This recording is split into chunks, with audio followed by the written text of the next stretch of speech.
Hello, Life Science class. This is a continuation of our 19D muscle system notes. But before we do, I want to just point out our list of 11 human body systems that we've been working through. We talked about our integumentary and our skeletal system already. Today we're going to look at the muscle system. So I just want to show you my notes here. The movement and support of the body are tied to the fact that we have muscles. If we didn't have muscles, we'd be a skeleton, and if we didn't have our ligaments and our tendons, we would be in trouble. But our muscles are also going to help us with our movement. I want to just look at this first slide here. Get it straight here. Okay, so the way that the body moves is when our muscles contract. We have about 600 muscles in the human body, so a lot of things go on that we don't even really think about too much. We take it for granted, I believe. In our muscle system, we have two groups of muscles.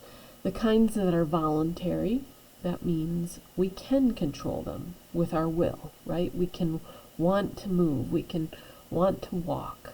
The skeletal muscles are those muscles. There are striated muscles, and that means there's strands that move through them that make them to be durable and strong. So those skeletal muscles help us to be able to walk, to run, whatever. The other kind of muscle group here for us to look at are the involuntary muscles. Those kinds cannot be controlled at will. We don't think about these and decide to make them work. They're working without us needing to even be conscious of them, right? Now, an example would be our heart and most of our other internal organs. These muscles are smooth muscles.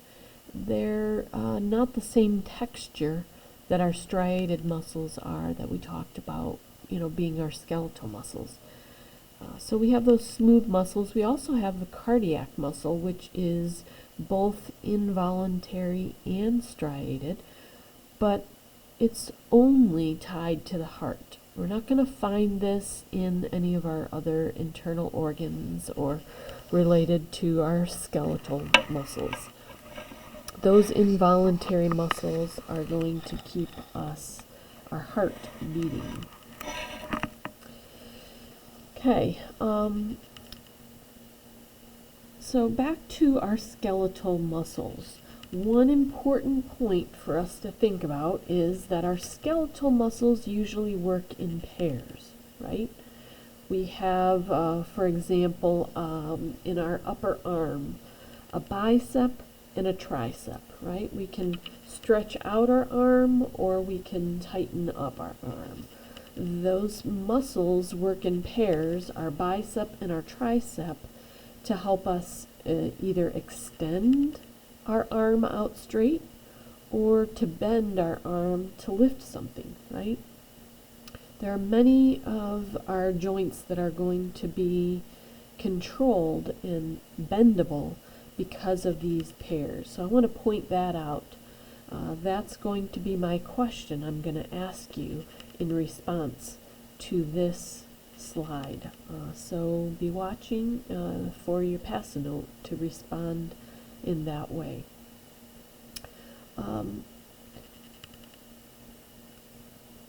Some of the muscles are going to be involved in moving our skin, right? When we smile, our muscles are going to help to control that smile, and they stretch or bend our skin in different ways.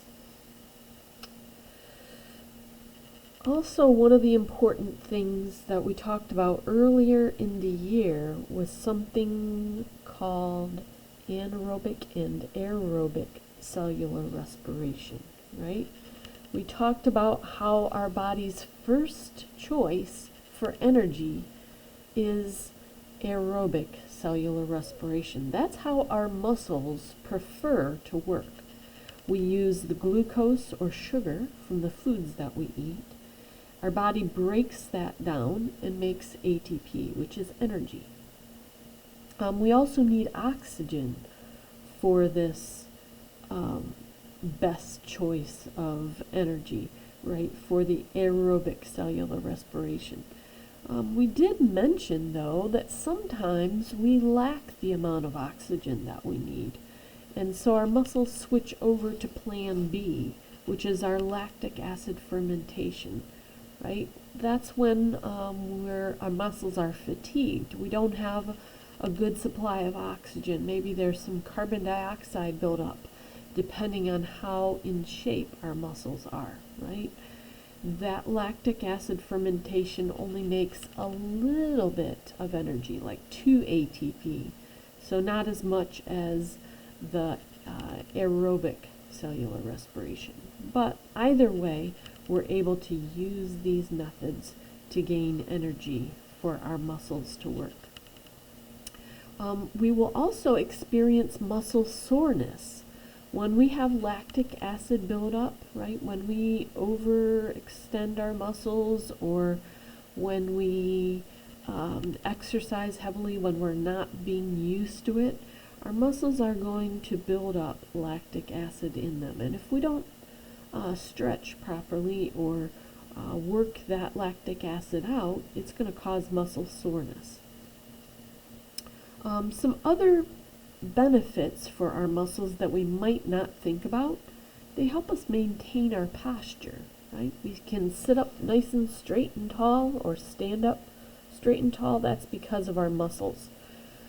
Our muscles also produce heat for us. We mentioned that our body needs to maintain an internal about 98.6% our temperature reading, right?